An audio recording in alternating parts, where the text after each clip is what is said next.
Sur mes cahiers d'écolier, sur mon pupitre et les arbres, sur le sable, sur la neige, j'écris ton nom.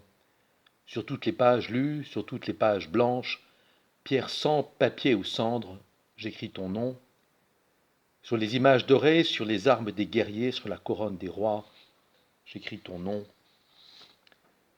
Et puis encore, il y a de nombreux couplets qui se terminent par et par le pouvoir d'un mot, je recommence ma vie. Je suis né pour te connaître, pour te nommer Liberté. Vous connaissez sans doute ce poème de Paul Éluard, qui a été écrit pendant l'occupation. Liberté. Liberté chérie. Liberté que nous aimons tant. Liberté que nous souhaitons pour nous et pour tout le monde. Aujourd'hui, nous entendons dans l'Évangile parler également de la liberté.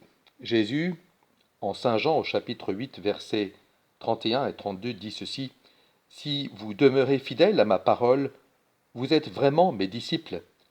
Alors vous connaîtrez la vérité, et la vérité vous rendra libre. » Il y a donc quelque chose que Jésus rajoute ou qu'il associe à la liberté, c'est la vérité. La vérité vous rendra libre. Il n'y a pas, au fond, nous dit Jésus, de liberté véritable sans un lien avec la vérité. Je voudrais faire quelques commentaires là-dessus, bref, parce que nous n'avons pas tellement de temps que cela, sur cette notion de vérité qui nous éclaire sur la réalité de la liberté. Bien sûr, être libre, vision simple, c'est de faire ce qu'on veut, mais si je fais ce que je veux, je peux blesser d'autres personnes et je peux me faire du mal à moi-même. Ainsi donc, la liberté peut me conduire à l'esclavage, à travers par exemple une addiction. Je peux être libre, et en étant libre, en jouissant de cette liberté, je vais devenir esclave. Ainsi donc, pour contrebalancer cette notion de liberté, j'ai besoin de connaître.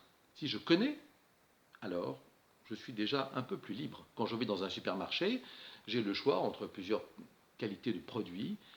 En regardant la composition des produits, je suis vraiment libre, plus libre que s'il n'y avait aucune information.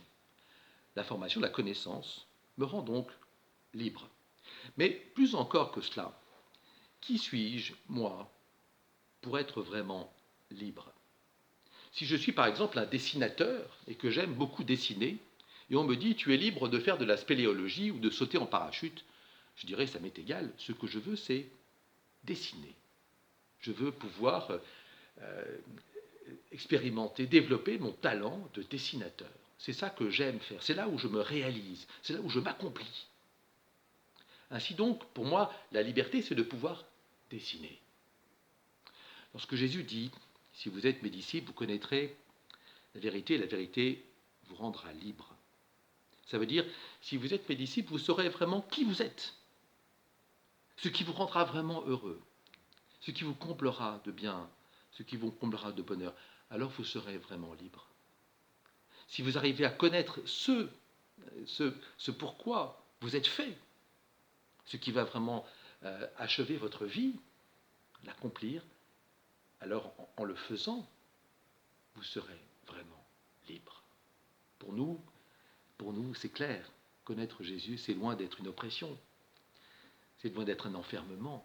Ça nous rend libres. Il y a tellement de gens, quelquefois, qui se convertissent ainsi à la foi chrétienne. On pense en particulier à des musulmans. Quand ils découvrent l'amour de Jésus, jusqu'à quel point Dieu nous a aimés, ils découvrent une vérité de Dieu sur eux-mêmes, et donc sur eux-mêmes aussi, parce qu'ils savent qu'ils sont aimés infiniment de Dieu. J'ai découvert quelque chose d'extraordinaire que je ne savais pas auparavant. Alors maintenant je suis vraiment libre. J'ai découvert tout un univers, tout un monde nouveau. Voilà ce que nous dit Jésus dans ce passage. Le pape Saint Jean-Paul II l'avait d'ailleurs très bien développé dans une encyclique publiée il y a presque 30 ans, La splendeur de la vérité. Cette encyclique était une encyclique sur le thème de la morale. Qu'est-ce que c'est que l'agir chrétien? Et le pape Jean-Paul II avait justement ici très bien mis en relation cette notion de liberté avec le concept de vérité. Soyons libres, soyons dans la vérité sur nous-mêmes, connaissons Jésus, qui est le chemin, la vérité et la vie. Bonne soirée.